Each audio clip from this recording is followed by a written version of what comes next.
Hello friends, welcome to my YouTube channel study 24/7। तो friends, आज के इस वीडियो में देखेंगे हम लोग बीएड फर्स्ट ईयर के पेपर को, जो हमारा एग्जामिनेशन हुआ है 2022-23 में, उसके थर्ड पेपर को देखेंगे हम लोग। तो आइए देखते हैं जो थर्ड पेपर हम लोग का क्या है, कंटेम्प्रेरी इंडिया एंड एजुकेशन। ये हमारा थर्ड पेपर है, ठीक है।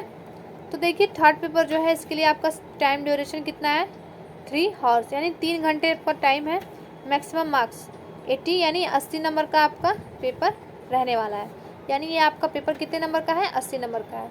टोटल आपका नंबर जो होता है वो 100 नंबर का होता है, जिसमें आपका 80 नंबर का पेपर और 20 नंबर का आपका असाइनमेंट प्रोजेक्ट होता है। तो उसमें देखिए नोट में क्या लिखा है, अटेम्प्ट 5 क्वेश्चन इन ऑल। और सेकेंड यानी आपको कुल 5 प्रश्नों का उत्तर देना है। और क्वेश्चन नंबर 1 इज कंपलसरी, यानी पहला जो आपका क्वेश्चन है वो आपके लिए कंपलसरी होगा, अनिवार्य है।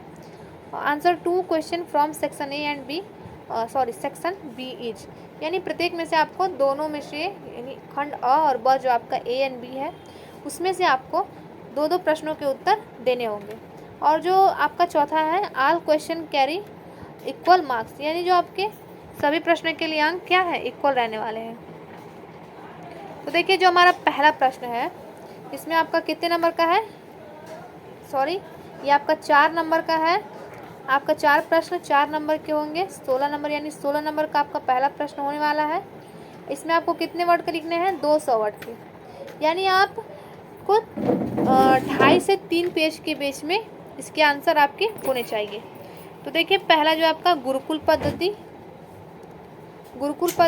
विश्व भारती यानी शांति निकेतन, तीसरा एक साथ रहकर सीखना, और चौथा जो होगा आपका एकलव्य योजना। ये आपका बहुत ही महत्वपूर्ण योजना है, आपका वेरी इंपॉर्टेंट लिख लीजिए आप लोग, ये आपके बार बार पूछा जाता है एग्जाम में। और फिर देखिए अब हमारा आता है सेक्शन ए। इसमें देखिए आपको इसका जो 2 प्रश्न करना है, बताया गया है ऊपर आपको कि 2 प्रश्नों को करना है। कितने शब्दों में करना है आपको, 1000 शब्दों में इसका उत्तर देना है, यानी 6 से 7 पेज के बीच में आपका उत्तर होना चाहिए।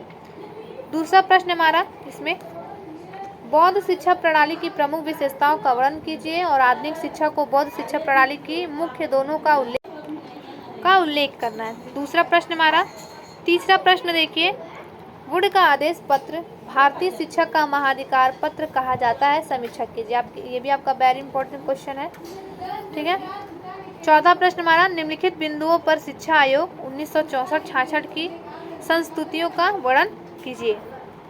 देखिए शिक्षा व राष्ट्रीय लक्ष्य, दूसरा हमारा विद्यालय शिक्षा का विस्तार। पांचवा देख लीजिए, 1986 की राष्ट्रीय शिक्षा नीति की प्रमुख विशेषताओं को स्पष्ट कीजिए। अब देखिए जो आपका सेक्शन बी है, इस सेक्शन बी में आपका जो उत्तर होगा वो कितने अंक का होना चाहिए, 500 अंकों का होना चाहिए, इससे अधिक नहीं होना चाहिए। यानी आप 4 से 5 पेज के बीच में इसका उत्तर लिखेंगे, ज़्यादा से ज़्यादा आप मैक्सिमम 4 पेज तक उत्तर लिखेंगे इसका।